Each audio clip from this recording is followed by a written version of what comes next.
안녕하세요. 베스트 오브 미 여성의원 구하선입니다. 저는 오늘 PRP에 대해서 여러분들과 이야기를 나눠보려고 합니다. 요즘 PRP가 되게 핫한, 난임계에서 핫한 이슈로 알고 있고요. 그래서 이제 PRP가 무엇인지, 실제로 임상에서 어떻게 적용되는지, 그리고 특히 궁금해하시는 난임에서 어떻게 활용되는지 말씀드리도록 하겠습니다. PRP는 플레이틀릿 리치 플라즈마의 약자입니다. PRP를 만드는 방법은요, 혈액을 채취해서 원심 분리를 돌리게 되면 그 혈청이 많은 부분이 분리가 되거든요. 그 부분을 채취해서 쓰는 겁니다. 그러면 도대체 그 PRP에 무엇이 많이 들어있는지가 궁금하실 텐데, PRP에는 수많은 그 성장 호르몬 들이 들어있는 것으로 알려져 있습니다. 이러한 성장 호르몬들이 세포의 성숙 그리고 착상에 도움이 되는 것으로 알려져 있습니다. PRP는 저희 난임 분야에서 사용되기 전에 이미 많은 분야에서 사용이 되고 있는데, 대표적인 게 탈모 치료, 피부 재생 치료, 연골 치료 등이 있습니다. 이미 이런 분야에서 효과가 많은 것으로 밝혀져서 그것을 이제 저희 난임 분야에 응용을 하고 있는 것입니다.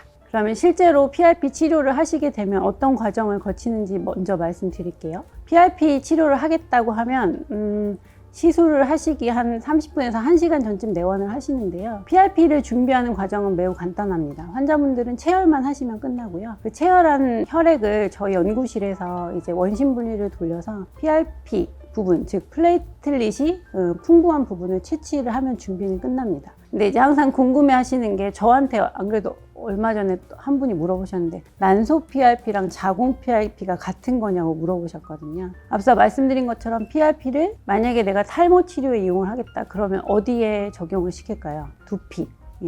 그리고 연골 재생에 이용을 하겠다 그럼 연골에 쏴주죠. 그러면 PRP를 치료하는 목적이 내가 착상률을 높이겠다 그러면 자궁 안에 넣어주는 거고요. 좋은 난자를 얻겠다 하면 난소에다가 직접 주입을 하는 것입니다. 우리가 이제 PRP 치료를 아무한테나 하는 건 아니고, 주로 이제 고민을 하는 게 착상이 잘 안 되는 반복 착상 실패 환자나 난소의 질이 안 좋은 경우, 난소 기능 저하, 이제 고령에서 고려를 하게 되어 있는데요. 이 반복 착상 실패, 그 RIF가 사실 해결하기 힘든 문제이기 때문에 여러 가지 시험적인 치료들이 많이 고안이 되고 있습니다.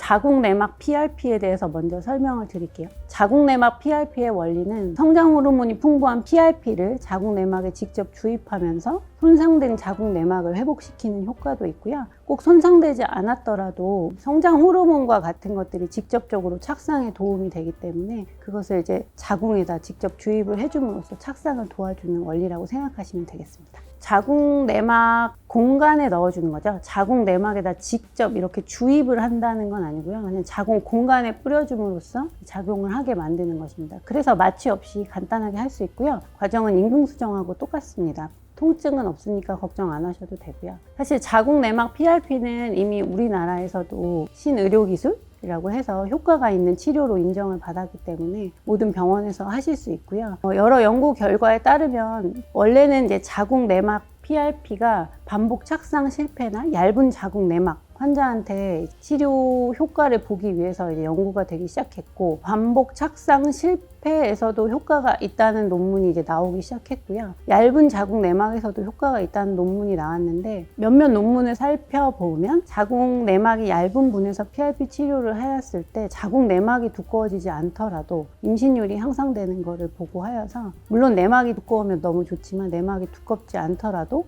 PRP 치료가 착상률을 높일 수 있는 것으로 알려져 있습니다. PRP 치료는 결론적으로 말하면 임신율을 향상시키는 데 도움이 되는 것으로 최근 연구 결과는 많이 보고가 되고 있어요. PRP 치료를 고려할 수 있는 환자는 두 가지 경우가 있는데, 하나는 반복 착상 실패, 또 하나는 얇은 자궁 내막입니다. 얇은 자궁 내막에 대한 연구를 보면요, 자궁 내막이 반드시 두꺼워지지 않더라도 PRP 치료를 한 이후에 임신율이 향상되는 것을 보고한 연구도 있고요. 반복 착상 실패에 대해서는 최근 연구에 따르면 100%는 아니더라도 여러 연구자들이 착상률 향상, 즉 임신율 향상을 보고하고 있어서 원인을 잘 모르겠는데 임신이 잘 안 되는 경우에는 한 번쯤은 고려해 보실 만한 치료라고 생각합니다. 난소 PRP는 말 그대로 난소에다가 PRP를 적용시키는 거고, 자궁 내막 PRP는 자궁 내막에 적용시키는 것입니다. 포커스가 다른데요. 즉 목적이 다른데, 자궁 내막 PRP는 임신율, 즉 착상률 향상, 그리고 난소 PRP는 난소 기능 저하, 고령에서 난자의 질 향상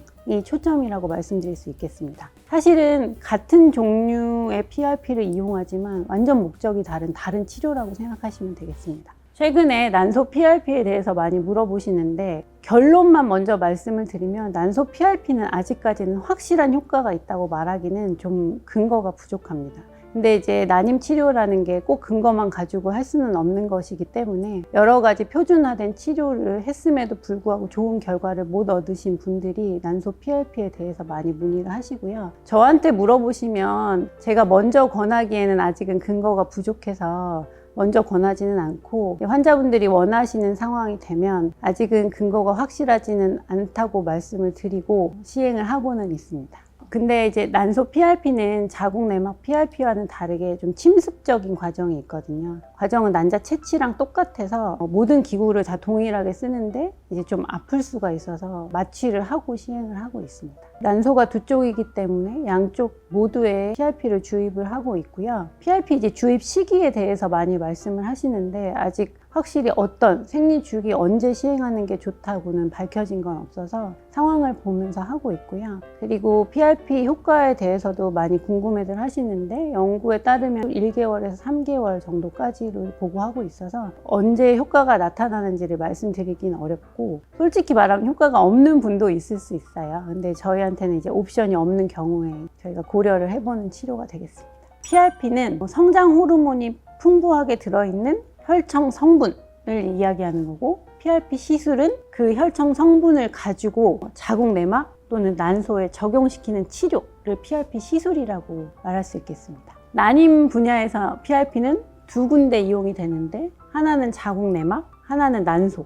자궁 내막은 반복 착상 실패나 얇은 자궁 내막 일대 치료를 하면 임신율이 향상된다는 보고가 많이 있고 근거도 많이 있는 치료라고 생각하시면 되고 난소 PRP는 아직은 근거는 부족하지만 최근에 전 세계적으로 좋은 난자 채취할 수 있거나 난소 PRP는 난소 기능 저하나 고령에서 좋은 난자를 얻는 데 도움이 될 수 있다라는 연구가 최근에 많이 발표되고 있는 치료. 하지만 대한민국 현실에서는 아직까지 표준화되지는 않은 치료 라고 말할 수 있겠습니다. PRP는요 어떤 카테고리냐면 재생치료의 한 카테고리예요. 재생은 노화가 됐거나 망가진 조직을 새로 재생시키는 그런 거거든요. 그러니까 자궁 내막이 손상을 당했다면 PRP를 통해서 새롭게 재생을 시킨다는 의미. 그리고 난소 기능 저하나 나이가 많은 여성에서 난자가 노화됐다고 생각했을 때 PRP를 통해서 재생을 시켜서 좋은 난자를 얻을 수 있는 치료라고 생각을 하시면 되겠습니다.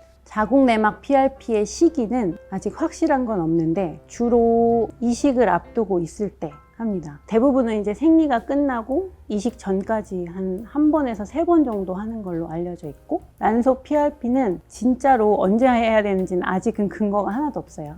그래서 난소 PRP는 언제가 좋다라고 제가 말씀드리기에는 아직은 근거가 부족한 것 같습니다. 난소 PRP를 해달라고 하시면 마취가 필요하기 때문에 주로 이제 채취할 때 같이 합니다.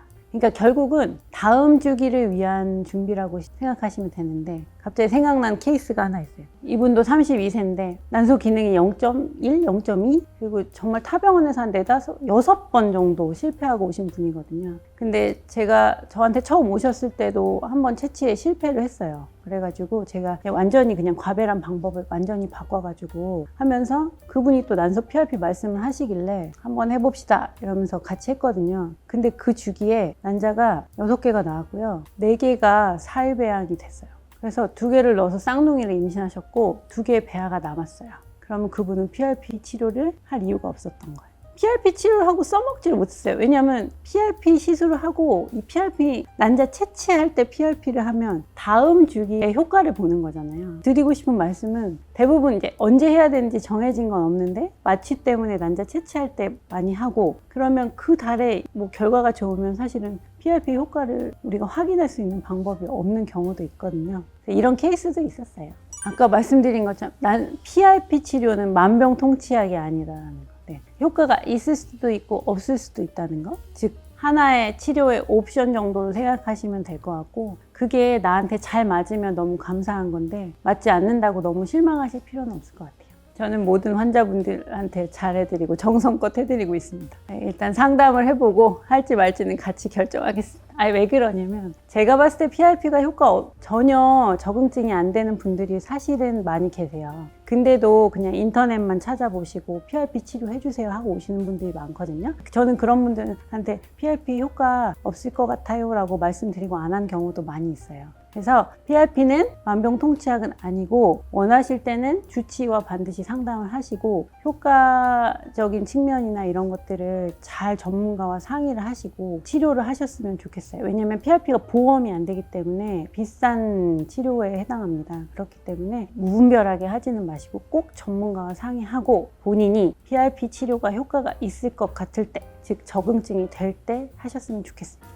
오늘 PRP에 대해서 간단히 설명을 드렸는데요. 궁금하신 점이 있으시면 연락을 주시면 친절히 답변을 해드리고 너무너무 궁금하시면 찾아오시면 제가 대면 상담을 또 해드리도록 하겠습니다. 네, 감사합니다.